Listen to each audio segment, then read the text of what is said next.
भक्ति, भजन और प्रवचन के अद्भुत संगम में डूबने के लिए सब्सक्राइब करें हमारे चैनल को।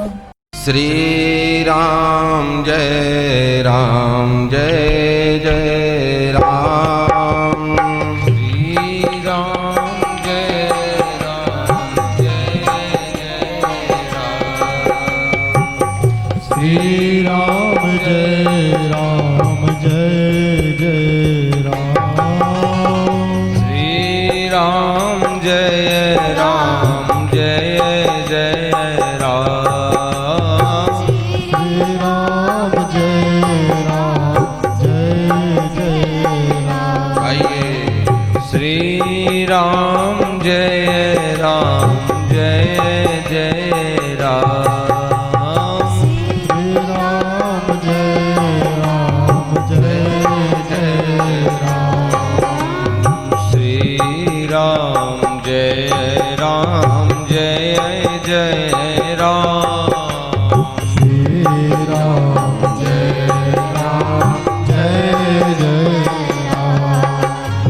श्री राम जय राम, जय जय राम। श्री राम सभी बोलेंगे भाव से। राम जय जय राम। श्री राम जय राम, जय जय राम। श्री राम जय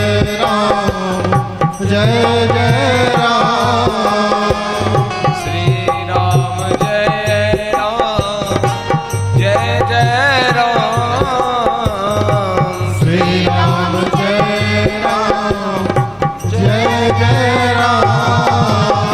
श्री राम जय राम, जय जय राम। श्री राम जय राम, जय जय राम। श्री राम जय राम, जय जय राम। श्री राम जय राम, जय जय राम।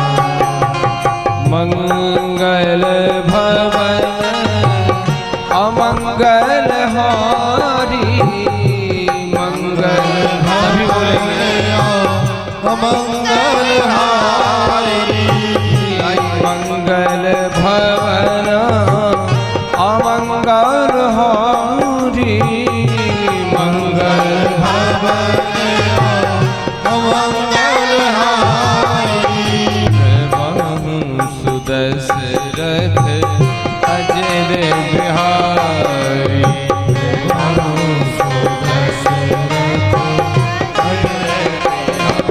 बोलेंगे श्री राम जय राम, जय जय राम। श्री राम जय राम, जय राम। दीन दयाल बिरद संभारी। दीन दयाल बिरद संभारी। दीन दयाल बिरद संभारी। दीन दयाल बिरद संभारी। रघुनाथ मम संकट भारी। है रघुनाथ सभी बोलेंगे बड़े भाव से। श्री राम जय राम, जय जय राम। श्री राम जय राम, जय जय राम। श्री राम जय राम, जय जय राम। श्री राम जय राम, जय जय राम। श्री राम जय राम, जय जय राम। श्री राम जय राम, जय जय राम। श्री राम जय राम, जय जय राम। श्री राम जय राम, हरि बोल। जय जय राम। श्री राम जय राम, जय जय राम श्री राम जय राम जय जय राम राम श्री राम जय राम जय जय राम। मीठी मीठी ताली की सेवा करते हुए श्री राम जय राम जय जय राम।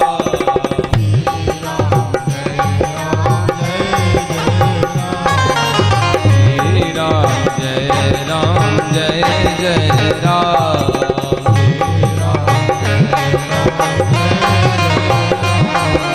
श्री राम जय राम जय जय राम। श्री राम जय राम जय जय राम श्री राम जय राम जय जय राम। श्री राम जय राम जय जय राम श्री राम जय राम जय जय राम। श्री राम जय राम जय जय राम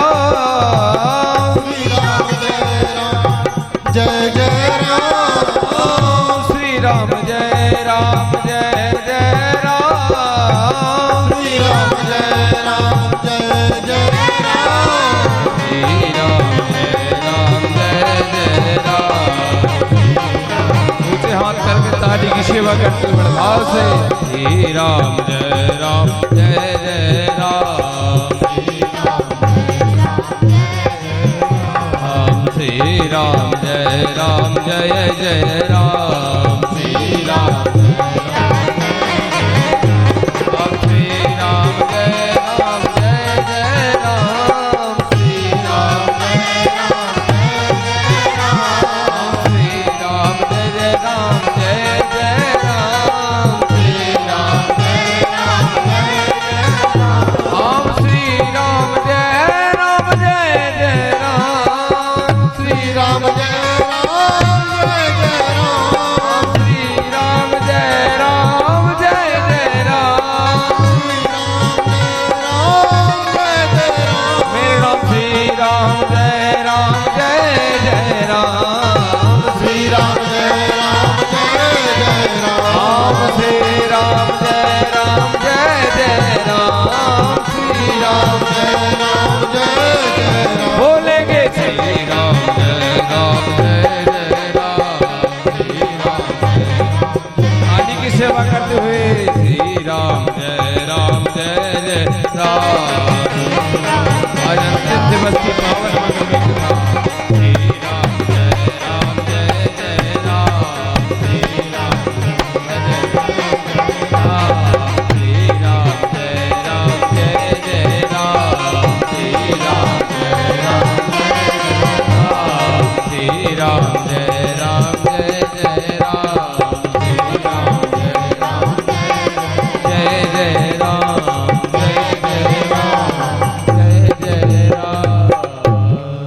बोलिए राजा रामचंद्र भगवान की जय श्री राधा कृष्ण भगवान की जय श्री वृंदावन बिहारी लाल की जय श्री काशी विश्वनाथ की जय श्री नर्मदा भगवती की जय श्रीमद्भागवत महापुराण की जय श्री हनुमान जी महाराज की जय श्री सद्गुरुदेव भगवान की जय नमः पार्वती पतये हर हर महादेव। भगवान के साक्षात स्वरूप भो समस्त संत एवं ब्राह्मण देवताओं, भक्तिमती करुणामती माताओं एवं बहनों एवं भगवान की पावनी कथा श्रवणार्थ पधारे हुए ऐसे भगवान के अनुरागी समस्त श्रोता बंधुओं एवं इस कथा में रस पीयूष प्रवर्षण करने वाले वृंदावन धाम से संबद्ध समस्त संगीताचार्यगण एवं 18,000 श्लोकों का पाठ करने वाले ऐसे हमारे समस्त शास्त्रीय विद्वानगण एवं कथा के मध्य में श्रोता के रूप में पधारे हुए ऐसे विद्वान शास्त्री आचार्यगण, इस आयोजन को कराने का भगवान ने जिनके हृदय में बड़ी सुंदर प्रेरणा की, पावन पुरुषोत्तम मास में बैठ करके आप भगवान की जो पावनी कथा श्रवण कर रहे हैं, भगवान ने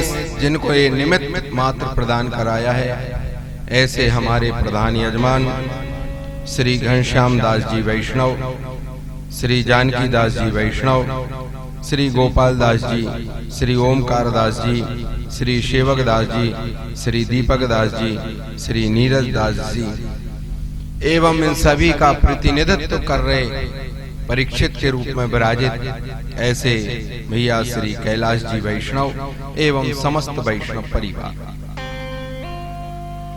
आप सभी लोग बड़े भाग्यशाली हैं कि ऐसे पावन मास में बैठ करके आप सभी लोग नर्मदा के तट पर श्री हनुमान जी की सन्निधि में भगवान की पावनी कथा श्रवण कर रहे हैं। भगवान कह रहे हैं कि ये साधारणता प्राप्त नहीं हुआ सज्जनों। एक तो नर्मदा का तट मिल जावे बड़ा कठिन, यदि नर्मदा का तट भी प्राप्त हो जावे और भगवान की पावनी कथा प्राप्त हो जावे, ये भी बड़ा कठिन। कह रहे भगवान की जब तक मेरी कृपा नहीं होती तब तक ऐसे योग बन पाना बड़ा कठिन होता है। चाहते हमारे यजमान तो घर में भी करा सकते थे, लेकिन उन्होंने नर्मदा का तट ही क्यों चुना, और वह भी पुरुषोत्तम मास, इतना पावन महीना जिसमें दान पुण्य धर्म कर्म सत्संग श्रवण करने का कई गुना करोड़ गुना पुण्य की प्राप्ति होती है। ये पुरुषोत्तम मास को इतना पावन मास क्यों माना जाता है, इसकी भी कथा आज अंतिम दिवस में आप श्रवण कर लें। जब इस सृष्टि का विस्तार होने लगा, पहले मल मास था। मल मास अर्थ इस महीने में कोई भी दान पुण्य धर्म कर्म कुछ नहीं होता था, न भगवान का भजन, न दान, न स्नान, न कोई भी कर्म, सब मना। इसका नाम था मल मास। जब हिरण्य कश्यपु को मारने के लिए एक कथा नरसिंह पुराण में लिखी, जब नरसिंह भगवान का अवतरण हो गया, जब उन्होंने इसी मल मास में हिरण्य कश्यपु को मार करके उद्धार किया उसका, तभी से इसी महीने में सारे कार्य करना बंद हो गए। क्यों? सभी देवताओं ने कहा, प्रभु जिस महीने में आपने इतने विशाल रूप धारण करने वाले दैत्य को मार करके समाप्त किया है, इस महीने में यदि जो प्राणी दान पुण्य धर्म करेंगे सारा का सारा व्यर्थ हो जाएगा। तो भगवान ने इस महीने का नाम मल मास रखा। पहले मल मास था, लेकिन वही नरसिंह पुराणकार कह रहे हैं, जब ये महीना उठ करके खड़ा हुआ मल मास, उसने भगवान की शरण में जाकर के प्रणाम करके निवेदन करके कहा, प्रभु मेरे से ऐसी कौन सी गलती हो गई जो आपने मुझे इतना बड़ा दंड दिया। जैसे आपने सभी के लिए बड़े सुंदर सुंदर व्यवस्थाएं बना करके रखी, ऐसी व्यवस्था आपने मेरी भी बनाई थी, लेकिन आपने जब उस दैत्य को मार दिया तो आपने तब से इस महीने में दान पुण्य धर्म होना सब बंद कर दिया।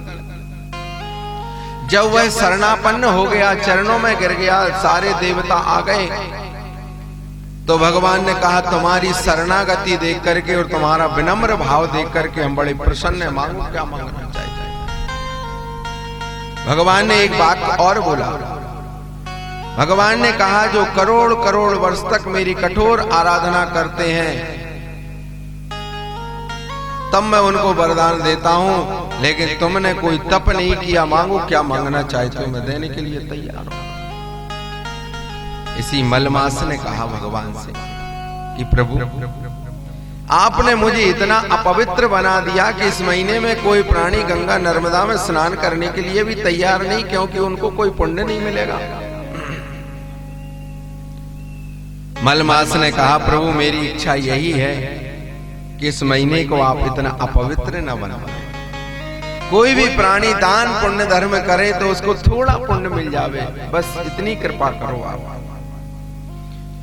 नरसिंह पुराणकार कह रहे हैं, और स्कंद पुराण में भी कथा लिखी है भगवान नारायण ने कहा कि अरे मलमास, मैंने तुम इस महीने को इतना अपवित्र बना दिया था, लेकिन आज तुम्हारी शरणागति और विनम्र भाव देख करके मैं आज तुमको वरदान देता हूं।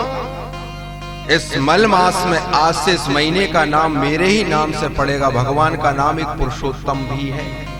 बोलिए पुरुषोत्तम भगवान की। तो भगवान ने कहा मैं अपने महीने से महीने का नामकरण संस्कार करता हूं, पुरुषोत्तम महीने का। और जो प्राणी एक महीने तक व्रत लेकर के कोई भी ध्यान करे या भजन करे या तप करे या दान करे या सत्संग श्रवण करे, जो और महीने में करने से पुण्य की प्राप्ति होती, उससे कई गुना करोड़ गुना पुण्य की प्राप्ति इस महीने में होगी।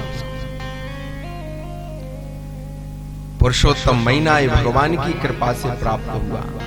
पहले अपवित्र था, जब ये महीना शरणागत हो गया, शरणापन्न हो गया, तो भगवान ने अपना नाम देकर के इसको बड़ा किया कि इस महीने में दान करना चाहिए, धर्म करना चाहिए। जिस प्राणी ने बड़े से बड़े जघन्य अपराध किए हो गए, बड़े से बड़े पाप कर्म किए हो गए, वह इस पुरुषोत्तम महीने में हो सके तो पयाहार होकर के व्रत करना चाहिए 30 दिन 31 दिन तक।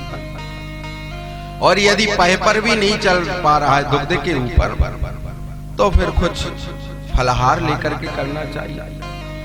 यदि उस पर भी नहीं हो पा रहा है, पुरुषोत्तम महीना का व्रत का विधान बता रहे हैं, फिर एक समय थोड़ा सा अन्न का आहार लेकर के एक ही समय और एक समय फलाहार लेकर के इस प्रकार से व्रत को करना चाहिए। ब्रह्मांड पुराणकार कह रहे हैं कि जिन्होंने पुरुषोत्तम महीना में इस प्रकार से व्रत किया है, तो भगवान ने कहा कि अब उसका जन्म हो पाना बड़ा कठिन है। वह तो मेरे धाम में पहुंचे, मेरा ही नित्य पार्षद बनकर के रहेंगे। ऐसी कृपा भगवान ने इस पुरुषोत्तम महीने में की है। आप सभी लोग बड़े भाग्यशाली हैं कि पुरुषोत्तम मास में, वह भी अमावस्या तिथि पर बैठ करके आप तो सुनते हुए दिखाई दे रहे हैं, लेकिन अमावस्या के दिन जितने पूर्वज हमारे आप सभी के पितृलोक में या जिस लोक में भी हैं, सभी वायु रूप में आकर के विराजित होते, सभी वायु रूप में बैठ करके और भगवान की ये पावनी कथा श्रवण करके अपनी अपनी धाम की ओर प्रस्थान कर जाएगा। हमारी यजमान कितने भाग्यशाली हैं, उनको ऐसा महीना भी प्राप्त हुआ, पुरुषोत्तम महीना, और अचानक ही प्राप्त हो गया 15-20 दिन के अंदर ही अंदर। ये मिल पाना बड़ा कठिन है।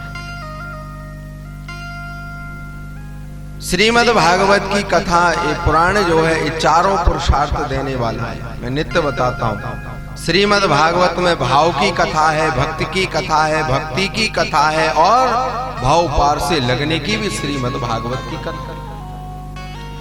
जिस प्राणी की जो कामना हृदय में होवे कि मुझे इस कामना के निमित्त इस आयोजन को कराना है, तो कह रहे हैं वह श्रीमद् भागवत से उसकी सारी कामनाएं पूर्ण होती। धर्म भी है, अर्थ भी है, काम अत्यधिक हो गया है तो काम कम करने का भी इसमें सामर्थ्य है।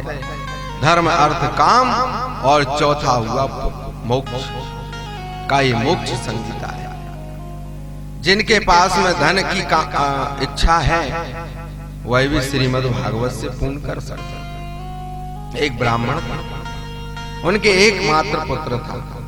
वह जब वाराणसी में वेद पढ़ने, भागवत पढ़ने के लिए चला गया, कई वर्ष उसने अध्ययन किया। करने के बाद जब लौट करके घर में आया तो पिता वृद्ध हो गए थे।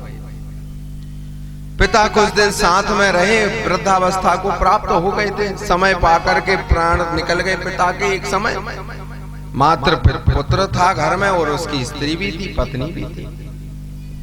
जब पिता के प्राण निकल गए, जब 2-3 महीने व्यतीत हो गए, तो स्त्री ने ब्राह्मण से कहा, पति देव से, हे ब्राह्मण देवता, पिताजी थे घर में जब तक किसी बात की कोई चिंता नहीं थी, लेकिन जब से पिताजी के प्राण निकले हैं और वह भगवान के धाम में पहुंच गए, अब लेकिन घर में व्यवस्था की कमी पड़ रही है, अन्न आदि, धन आदि की। स्त्री ने ब्राह्मण से कहा कि हे पति देव, जिन यजमानों के दरवाजे पर हमारे पिताजी जाया करते थे, आप भी वेद पढ़ करके आए, भागवत पढ़ करके आए, आप भी जाओ, जाकर के यजमानों को कथा सुनाओ और कर्मकांड करो, और उससे जो धन प्राप्त होगा हमारी सारी व्यवस्थाएं होंगी। अब तो घर में व्यवस्था की कमी होने लगी। ब्राह्मण ने कहा ठीक है देवी। कांख में भागवत को चपेटा और यजमानों के दरवाजे पर गए और उन यजमानों से कहा भैया पहले मेरे पिताजी आया करते थे, अब मैं भी पढ़ करके आया, मुझसे भी कराओ।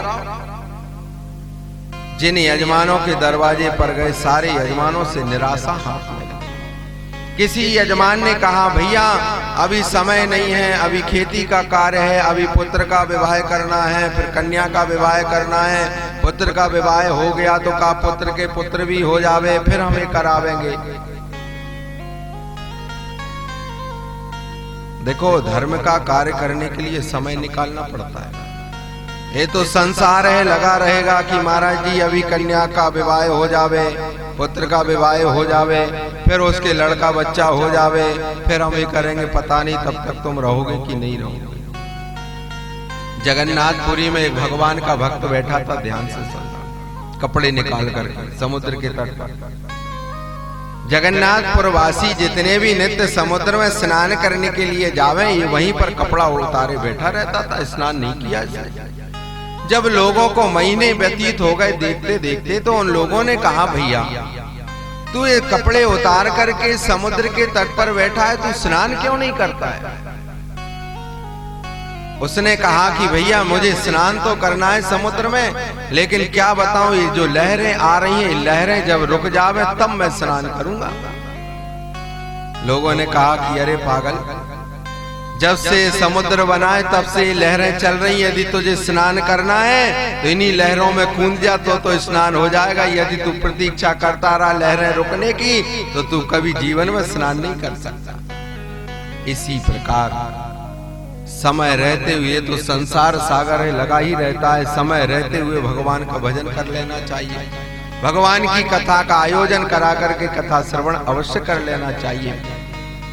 तो वह ब्राह्मण जिनके दरवाजे पर जावे तो सारे यजमान यही कहें भैया अभी हमको ये करना है, वो करना है। समय निकलता गया, आज एक ऐसा समय आ गया कि ब्राह्मण के घर में अन्न का दाना भी समाप्त हो गया।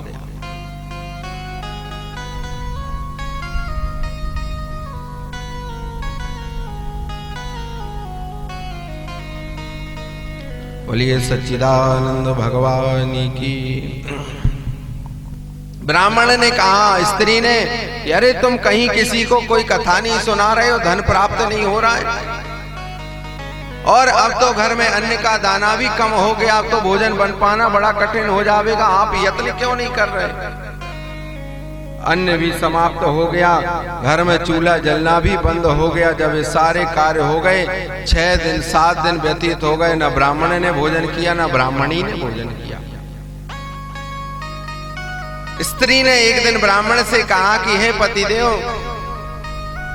आज 7 दिन हो गया, न आपने भोजन किया न मैंने भोजन किया, क्यों? कहा अन्न की व्यवस्था नहीं है, घर में चूल्हा जलना बंद हो गया, आप कोई धन व्यवस्था कर नहीं रहे हो।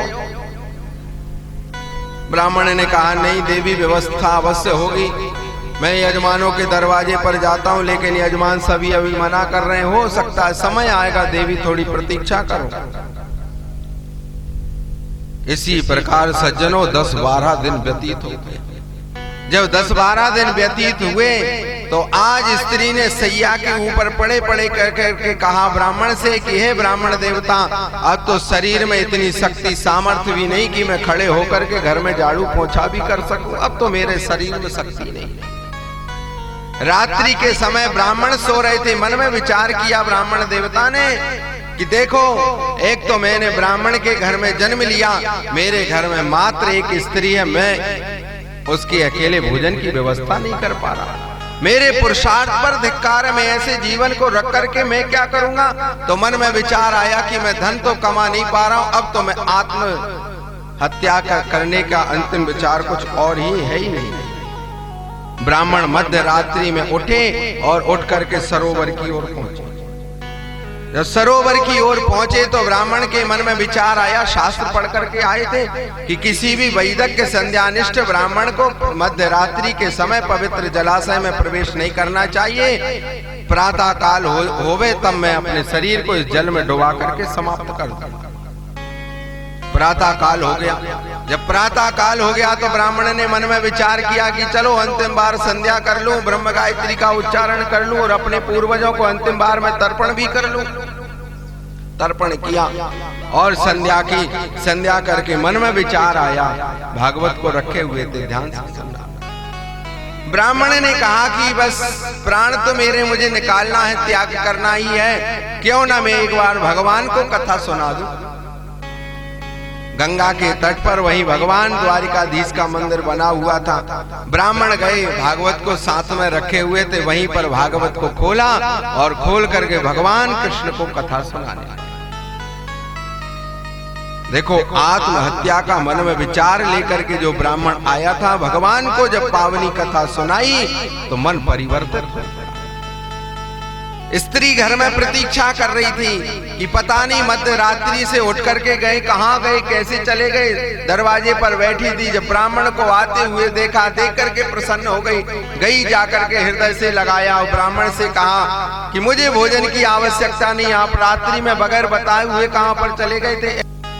तो जब स्त्री ने हृदय से लगाया, स्त्री ने कहा कि अरे ब्राह्मण देवता, मुझे भोजन की आवश्यकता नहीं, धन की आवश्यकता नहीं है, आप बगैर बताए हुए मध्य रात्रि में कहां पर चले गए थे। ये बताओ, कोई यजमान मिला कि नहीं मिला? कथा आपने सुनाई कि नहीं सुनाई? ब्राह्मण ने कहा कि हाँ हाँ, बहुत बड़े यजमान मिले जिनको मैं आज कथा सुना करके आया। स्त्री प्रसन्न हो गई। कहा, ये बताओ, उन यजमान ने आपको फलाहार कराया कि नहीं कराया, भोजन कराया कि नहीं कराया? ब्राह्मण ने कहा कि नहीं, बस फलाहार नहीं हुआ, ना भोजन हुआ। स्त्री ने कहा कि ऐसे कैसे यजमान जिन्होंने कथा भी सुन ली और तुमको ना फलाहार का पूछा ना भोजन का पूछा?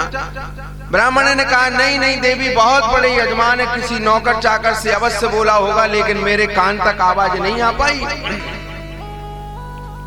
लेकिन देवी अब चिंता मत करो, बहुत बड़े यजमान मिले। 2-5 दिन तक जब कथा सुनाई, घर में कोई व्यवस्था हुई नहीं। एक दिन स्त्री ने थोड़ा कठोर शब्द बोले। स्त्री ने कहा ब्राह्मण से कि हे ब्राह्मण देवता, ये बताओ, ऐसे कैसे निष्ठुर यजमान जो तुमसे भगवान की कथा को सुन रहे, ना तुमसे फलाहार का पूछ रहे, घर में एक स्त्री बैठी ना उससे भोजन का पूछ रहे, ऐसे कैसे निष्ठुर यजमान है जो कथा सुनते जा रहे? ब्राह्मण ने कहा, नहीं नहीं देवी, इतने कठोर शब्द मत बोलो, बहुत बड़े यजमान हैं। आज ब्राह्मण के हृदय में दुख, आज भगवान के समीप में जाकर के रोने लगे। कहा, प्रभु, श्रद्धा के तंतु बड़े कोमल होते हैं, बस ये श्रद्धा टूट ना पावे, बस इतनी कृपा करना। यदि श्रद्धा एक बार आप पर से उठ गई तो प्रभु जुड़ पाना बड़ा कठिन होगा। घर में स्त्री बैठी हुई है, 15-20 दिन से भोजन नहीं किया, बस मात्र उसके भोजन की व्यवस्था कर दो। मेरी तो आप पर अनन्य निष्ठा विश्वास श्रद्धा है। प्रातः काल से सायंकाल तक ब्राह्मण ने भगवान को कथा सुनाई और जब अपने घर की ओर जाने लगे तो देखा दरवाजे पर बड़े सुंदर घी के दीपक जल रहे थे, अंदर सुगंधी आ रही थी बड़े सुंदर व्यंजनों की। जब घर में पहुंचे, स्त्री ने देखा कि ब्राह्मण देवता आ गए। हाथ पैर धोया, ब्राह्मण ने सुंदर आसन को स्त्री ने बिछाया और बिछाने के बाद सुंदर थाल लगा करके लेकर के आया। स्त्री ने कहा कि अरे, मैंने उन यजमान के लिए इतने कठोर शब्द बोले, आज उन्होंने बैलगाड़ियों में इतना सामान भर करके पहुंचाया है कि यदि आप 6 महीने भी भगवान को कथा नहीं सुनावेंगे यजमान को, तो भी अब हमारे यहाँ पर अन्न की कमी नहीं पड़ेगी। ब्राह्मण ने नहीं बताया कि हम किसको कथा सुनाते हैं। मंद मंद हृदय में दुख करने लगे ब्राह्मण कि प्रभु, आप इतनी कृपा भी कर सकते हैं, मैं तो जानता ही नहीं था।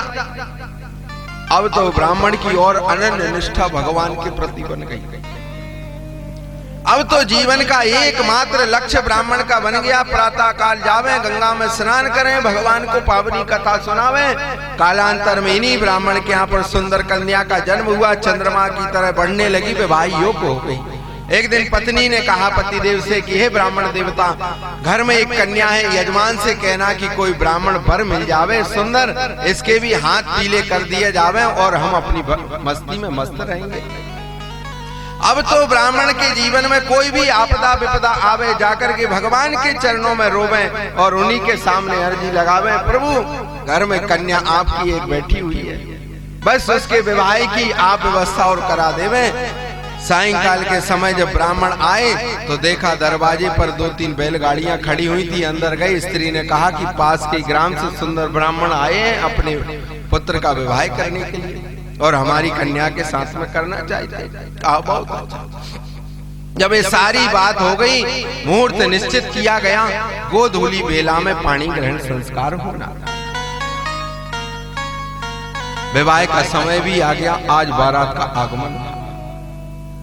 आज पत्नी ने कहा पतिदेव से कि हे पतिदेव, आप मात्र घर में व्यवस्थापक हैं, आप ही घर में सारी व्यवस्थाएं देखते हैं, और यदि आप आज यजमान को कथा सुनाने के लिए चले गए, बारात आ रही, इसकी व्यवस्था कौन बनावेगा?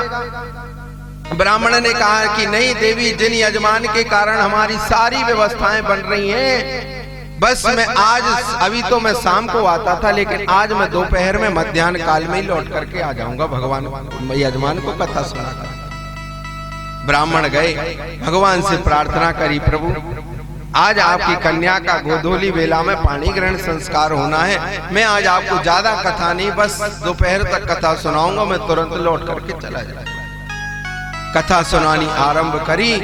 आज ऐसी भगवान ने माया का जाल फेंका कि नित्य की अपेक्षा आज और ज्यादा देरी हो गई। सूर्य भगवान अस्ताचल की ओर जाने लगे। अंधकार जब होने लगा तो जैसी ब्राह्मण ने नेत्र खोल करके देखा कि अरे क्या हो गया, घर में बारात आ गई होगी, घर में मात्र स्त्री है, वह क्या कर रही होगी? गोधूली बेला में पानी ग्रहण संस्कार होना था। तुरंत भागवत को चपेटा, कांख में बांधा और कभी दौड़े कभी चले, प्रभु घर में क्या हो रहा होगा? मुहूर्त निकला जा रहा है। अंधकार के समय जब घर में पहुंचे, स्त्री से जाकर के कहा ब्राह्मण ने कि देवी शीघ्रता से आओ, चलो चल करके कन्यादान किया जावे। स्त्री ने कहा कि आप अपनी एकमात्र कन्या के विवाह में इतने विरह हो रहे हैं, इतने पागल हो गए हैं कि अभी अभी तो तुमने मेरे साथ में ग्रंथि बंधन करके और कन्या का दान किया और कह रहे कि चलो चल करके पुनः संकल्प किया जावे। ब्राह्मण ने जैसे सुना, धड़ाम से पृथ्वी पर गिरा मूर्छा खा करके। जब स्त्री ने जल का प्रोक्षण किया तो ब्राह्मण ने कहा कि देवी वह मैं नहीं था, तेरे साथ में जो ग्रंथि बंधन करके बैठ करके गया वह भगवान कृष्ण द्वारिकाधीश ही मेरा रूप बना करके आए थे और तेरे साथ में बैठ करके ग्रंथि बंधन करके अपनी कन्या का दान करके चले गए।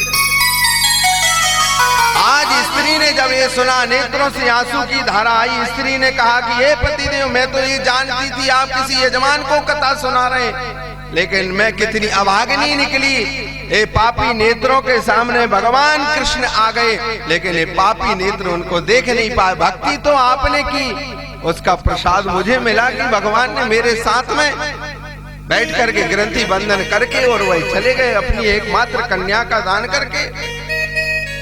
आज ब्राह्मण और स्त्री के दोनों के नेत्रों से अश्रु की धारा बही।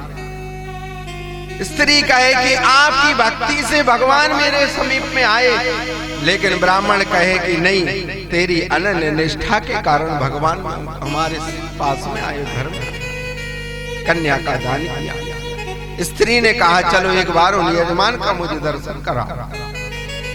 उसी गंगा के तट पर मंदिर के समीप में जब लेकर के आए, आज भगवान का वह पावन रूप का दर्शन किया। स्त्री ने वहीं पर प्रणाम किया और नेत्रों से झरझर आंसू बहने लगे। स्त्री ने कहा कि हे प्रभु, जब आप मेरे समीप में गए, ग्रंथि का बंधन किया, लेकिन इन पापी नेत्र आपको देख नहीं पाए। अब मेरे जीवन में जब तक अंतिम श्वास प्राण वायु रहेगी, तब तक ये नेत्र आपको ही देखते रहेंगे। बस इतनी कृपा करना, इस शरीर में इतनी शक्ति सामर्थ्य बनी रहे कि मैं आपके मंदिर की सेवा और इन नेत्रों से आपका दर्शन, और जब प्राण निकले अंतिम प्राण श्वास वायु तक आपका स्मरण बना रहे और इन नेत्रों से आपका दर्शन होता रहे। बस इतनी मात्र कृपा। ये कथा क्या संदेश दे रही है? कथा ने कहा कि भगवान के प्रति जो शरणापन्न हो गए हैं, कोई भी कार्य होवे भगवान का जो स्मरण किया जाता है, कभी कार्य विफल नहीं होता जब तक हम अपने पर होकर के सारे कार्य करते हैं, इसलिए विफलता हाथ में लगती है। माँ भगवती होवे, श्री हनुमान जी होवे, जो भी आपके आराध्य इष्ट होवे, उनका स्मरण करो। घर से निकलते हुए कोई भी कार्य नया कार्य आरंभ करने से पहले भगवान का स्मरण करो। कहीं यात्रा पर जा रहे हैं तो भगवान का स्मरण करो, भगवान हमारी रक्षा करते हैं। यदि इतनी भक्ति आप में आ गई, भगवान आज भी कृपा करने के लिए तत्पर है। इतनी शरणापन्न होना चाहिए। तो कह रहे हैं ये मन का भाव है और इसी मन के द्वारा भगवान को पुकारना चाहिए और इसी मन से भक्ति करना चाहिए। बस मन में जो हमारी बुरी आदतें बन गई हैं, इनको सुधारने का यत्न करना चाहिए। मन की तरंग मार लो, बस हो गया भजन।